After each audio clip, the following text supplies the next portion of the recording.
Hello, everyone. Welcome to Definitely Different, podcast with myself, 𝘍𝘂𝘍𝘐. Today, it's not going to be with guests. You're gonna have to do it with me. And I am again super excited to talk about this topic, energy. I kind of forgot what the title was. This is so cool, isn't it? I'm having a podcast and I can't even remember the title. I know it's about energy and what we can what is that? What is the value of energy? What is the value? Yeah, I can't remember the title. I'm so sorry. Rediscovering your first language. Energy. I can see, so a little bit of housekeeping. So this is for people that will be listening to this in the future or watching this. This is live on my Facebook page, Definitely Different. And people can actually ask questions or leave comments to me live. So how does it get any better than that? I really love this way of doing a podcast. You guys being on is part of the energy. That is part of the energy that I can speak to, that lets me speak through, it lets me actually find the words to bring this podcast to you. So welcome, and yeah, so rediscovering your first language, energy. So let's, there's so many different ways that I could have this conversation going. And let me start with the following. Like, what if, I'm sorry, I'm a little bit distracted. I keep getting messages. How does it getting better than that? What if language, the spoken language, is actually something that we have learned. We learned it when we grew up, and it has many, what if that language has many different meanings, and it can mean one thing for somebody else. Hello, Cherie, heart. What if the word, for example, love is a great example. What love means for one person might be totally different for somebody else. So spoken language can mean many different things and can be quite confusing. I have been, let's say, the last 5 years, like really practicing without even knowing that I was practicing energy and the language of that. And actually really, I was like really rediscovering and relearning that very first language, which is totally different. And energy, it never lies. It's like when somebody, like when you walk into a room, yeah? When you walk into a room and you know there has been, for example, a very heated conversation. Like everybody's telling you like, everything is like rosemary, sunshine, and unicorns, but the energy tells you like, fuck, this has been a heavy conversation, or maybe there's like some stuff unspoken going on in the people, their heads. And that, what if that is you picking up? What if that's like the first thing you pick up, but your brain and your eyes tell you something different? Like you listen to the people and you start to totally dismiss what you were aware of first thing when you enter that room. And this is like how we actually, I would like to start with that, like all these ways why we are actually not very aware of that first language that is energy. So well, one of the first things is like as we grow up, this actually has been in a recent conversation in a foundation with Heather Nichols, is that like you grow up and as a kid you have all this awareness, and nobody ever tells you anything about that. Like, this is awareness and consciousness is something fairly new that people are open to discuss, that are like more and more people are open it, and there is some definitions about like what awareness is and what consciousness is. So that's like a whole different topic. So like when you're a kid, for example, there's a lot of stuff going on in your family, and I remember growing up, like there were a lot of, and I'm not making my family wrong, it's just I think that's like what's happened with most people in families. There's a lot of stuff that we try to hide. Like, for example, in my family, we hide the fact that we have money, that we had money.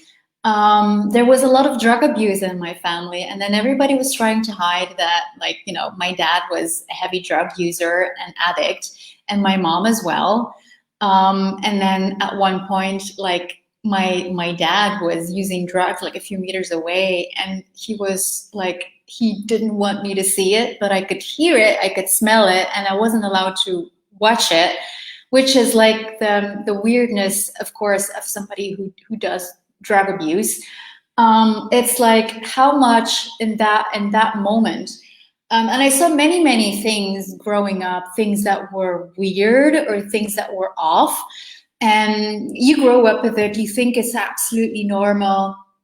And you never really think of it. And I never really talked about it to anybody else, because there was always like that energy of like, it needs to be hidden. And then when your parents like totally lie bluntly in front of your face, then it must be you must, like, you know, you must be crazy. And you don't really have that way of thinking when you're a kid. You just go straight away into that.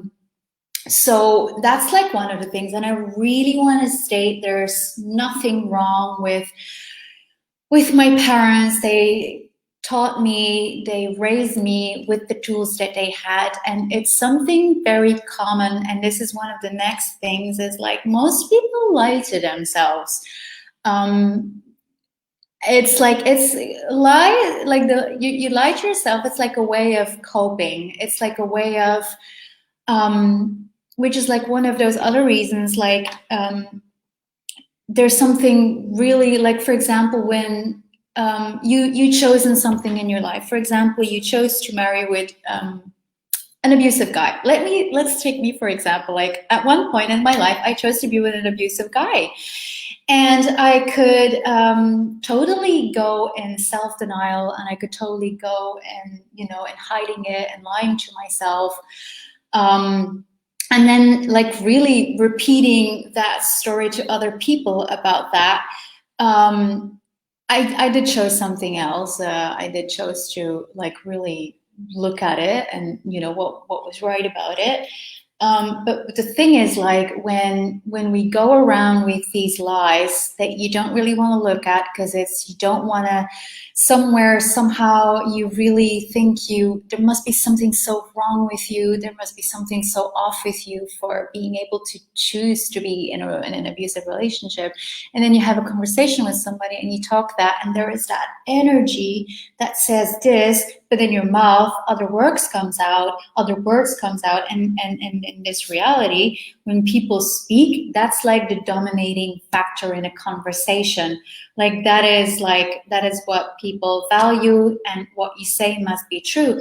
And one of the many gifts that I have noticed for example, in that abusive relationship, is that what comes out of somebody's mouth is not necessarily the truth. And one of the ways that you can go with that is always watch what people do instead of what people say. And this is like a first tool to get you there, to, instead of like relying on the spoken language, to actually start trusting what you know.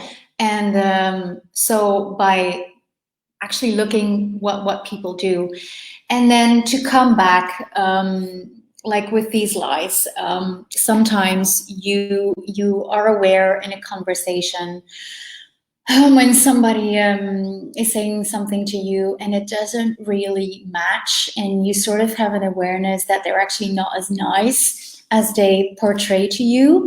And then how often do you go into doubting yourself because they couldn't be that mean, could they? And it's not part of your universe. It's you're not like that. So it's like, it's not even, it doesn't even cross your mind that people have like different motives that are not so kind. And then you start to doubt yourself, like, well, they couldn't be that mean, could they? So it must be me. I must be insane. I must invent something. And this is like one of the other things is why you like not really start trusting what you know, is like you're probably, most of the time, you're probably all alone in this. Like having that language having that language energy as the true guide and navigation and through your life, you're probably really, really, really different and alone in this. And here is another thing, like, for example, what I am aware of energetically might not be for somebody else. So we're all I'm really convinced it's true, and I've noticed it so many times, that we're all very different and unique in what we are aware of. So it's basically like we're having our very own alphabet, our very own unique energetic alphabet. And when every time you ditch that, you're not practicing that alphabet. You'll actually become worse and worse in that. And then you see that with driving a car, or you see that with learning a new language. When you don't practice that language, when you don't go to that country, when you don't start using it, the alphabet and then the grammar and everything that comes with it starts to evaporate. It starts to not be that good anymore. And it's the same with the language of energy. You have to start to practice it. You have to, what if you are completely off with your awareness, but if you start to like looking at it and question it, you will strengthen that alphabet that is your unique alphabet of energy and awareness. And there's all these different things that you could start, like all these there's many different ways that you can go with it. For me, one of the major contributions is having, is that thing is called Access, the bars from Access Consciousness. It's like a process that I receive every week and that I gift every week a couple of times. So we call that like swapping, and that has been a major contribution. And hi, Leonie, and like really starting to be aware of that, of that space where energy is available. Because this is one of the other things where you like easily dismiss it. It's like you can't feel energy and you can't see it, and you like when you go in this world and you grow up, and there's a lot of this stuff, I would call, a lot of this stuff is very dense. And I would actually describe as the things being dense is actually all the stuff that you perceive, like energetically, that isn't true. Like you bought it, just like we buy conversations with people that aren't really true. They're just words with many different meanings and definitions. And you buy that and you keep buying that. Your world becomes very dense and heavy, and it feels all heavy, and it feels all quite dramatic. This is, well, that was basically for me, like for a long time, the world felt all very heavy and dramatic for me and intense. And when I started to run, I think when I have that first session of bars, I woke up and it didn't feel like anything, but like it didn't feel like anything. And again, I felt like a 100 kilo lighter. Like I could navigate and move my body so light as a feather. And that was the thing. Like I never really knew before that bar session, like what weight that I was carrying around with me constantly.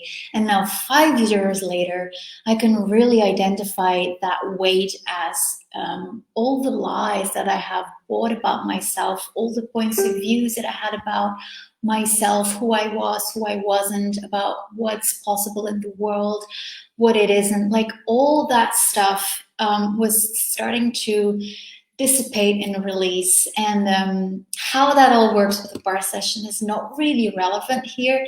I would totally, if that is something that like really speaks to you, you can really go and explore that at the website accessconsciousness.com/bars or /accessbars. It's one of the things, or you can Google it, Access Consciousness, Access Bars.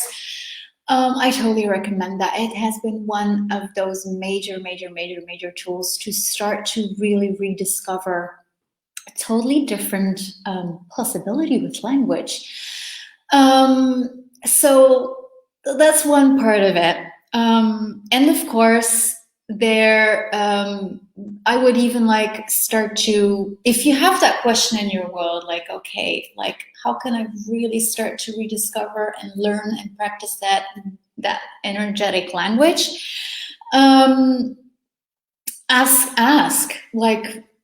Ask the universe, and then follow up.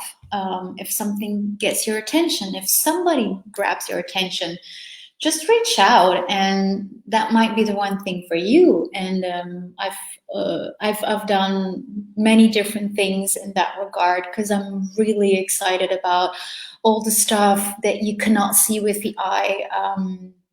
I've always been drawn what's on the other side of the fence, and even when people were like telling me there must be something wrong with me, or I'm not really that well by head, or all that stuff that, you know, that people sometimes have that opinion of you. I always had that little draw of like, fuck, what else? So I did many different things. So definitely, actually, yoga and meditation were one of that. Meditation and yoga really helped me to get more in my body. And I also noticed with yoga and meditation that that language, that energetic language that I was aware of, was like suddenly becoming really super loud.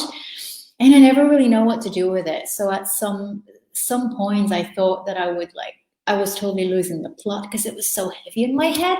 So when I ran into these access bars, that was so great, because like I had peace again for the first time in my head, and I had ease with that energetic language, you know, because energetic language can be sometimes like really hearing people's thoughts in your head. And playing with this possibility for 5 years, I started to discover, like, really lately, is like how aware I am of that language. Somebody tells me one thing, and this is I actually would like to give you this little cool tool. It's called anger.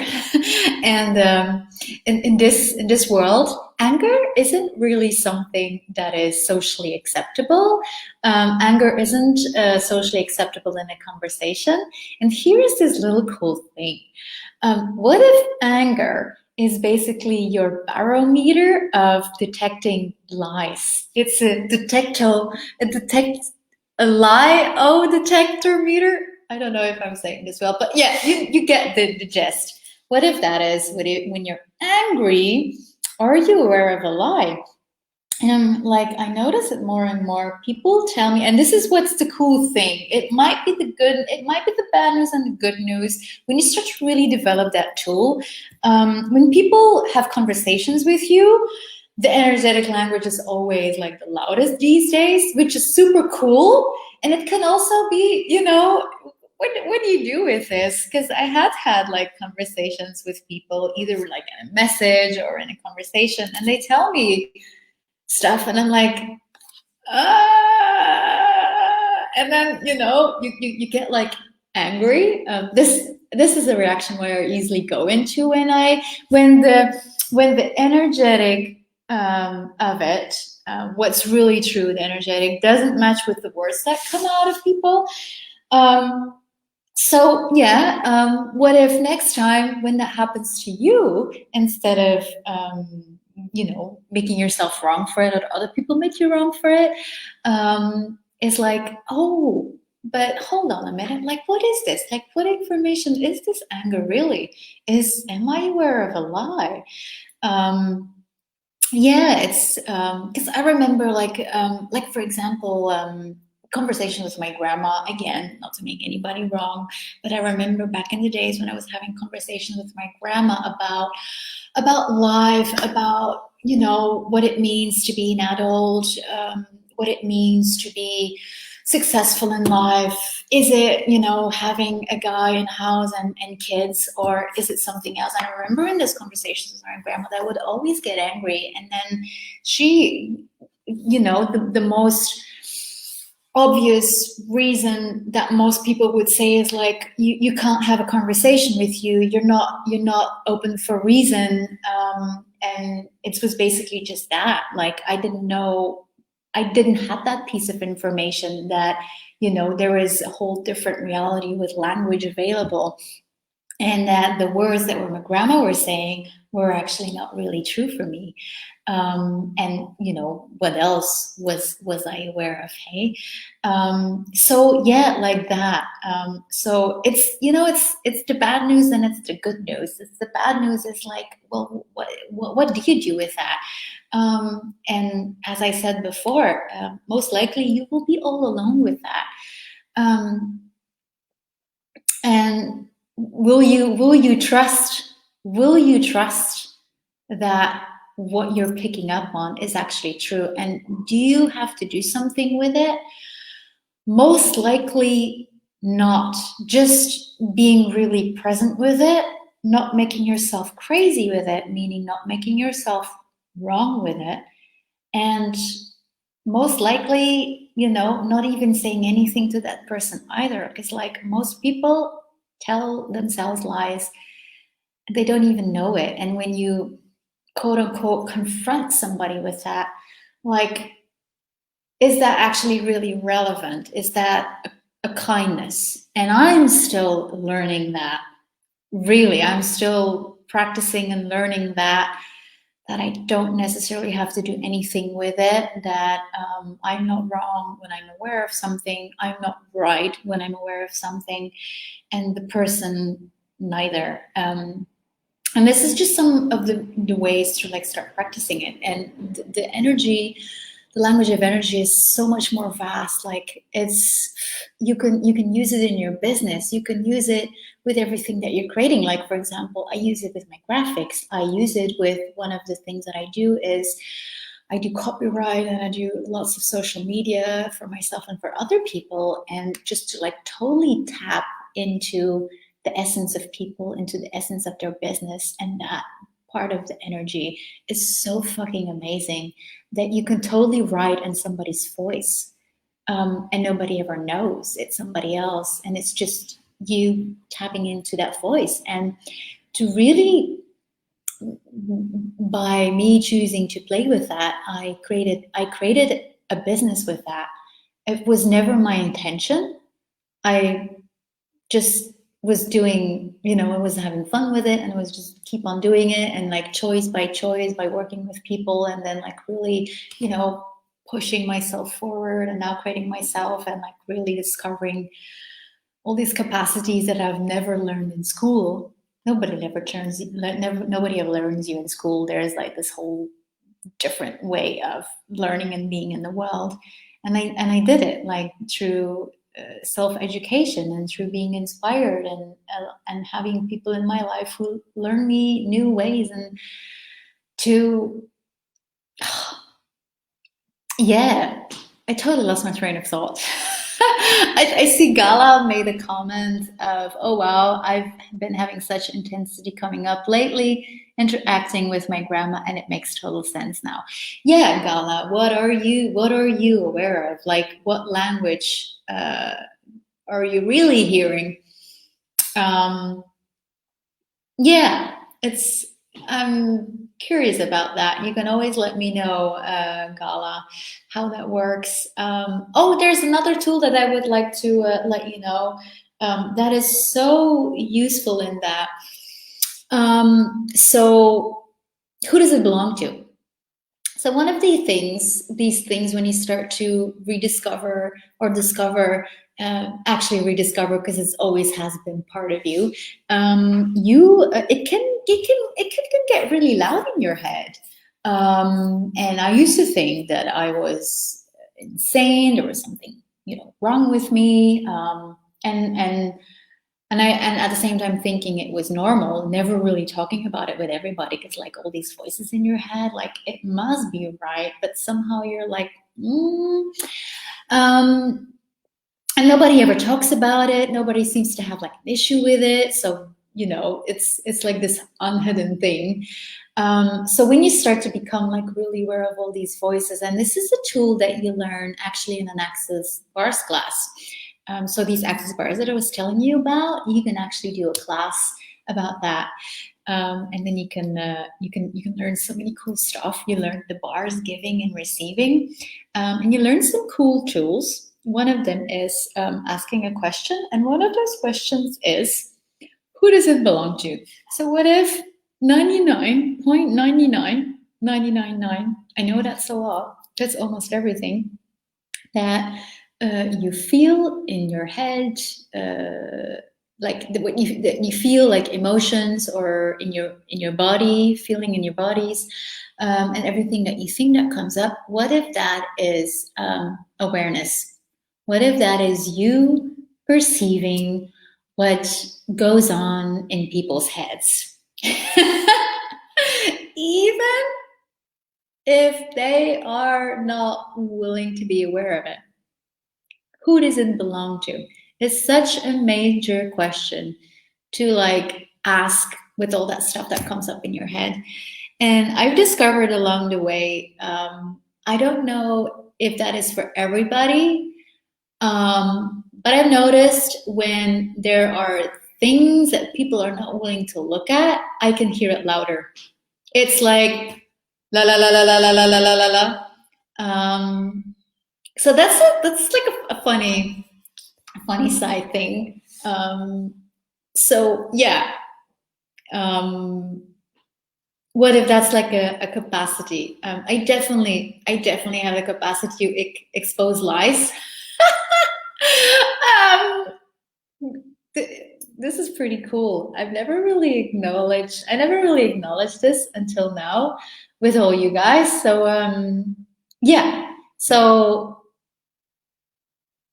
what capacities do you have with the energetic language that you haven't acknowledged before? Like, what have you made wrong about you that's actually like a capacity, a strongness, an ability?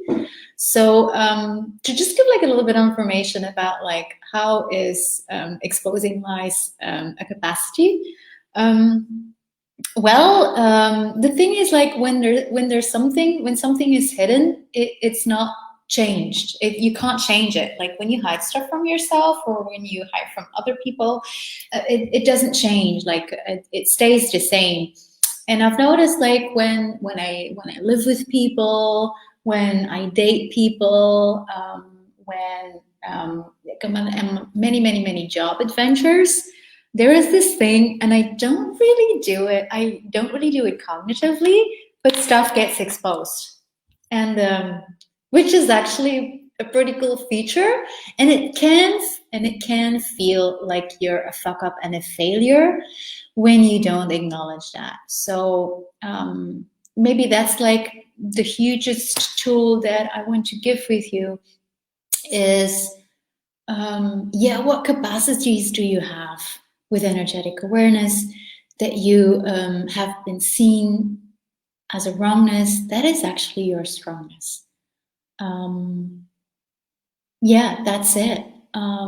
I love you guys for listening and watching this episode. As always, I'm always super excited about this podcast because this podcast gives me the topics. I don't invent them. I have an energetic conversation with the podcast, and then it just tells me exactly when, where, with whom, alone or with some other people. And I can already give you a little snippet for the next episode. It's going to be about it's going to be about getting out of the trap of rightness, getting out of the trap of righteousness. It's gonna be a juicy one. So thank you very much. Thank you, Gala. Thank you, 𝘵𝘂𝘐. Thank you, everybody for watching. Thank you, 𝘕𝘂𝑟𝑖. Thank you, Leonie. Hey, fuck, what is it? How does it get any better than that? And like, how does it get any weirder? How does it get definitely different? Oh, how definitely different are you that you haven't acknowledged? That is actually being the brilliance of you. You being you, changing the world. Awesome. Have a wonderful day, evening, or morning from wherever you are. Bye.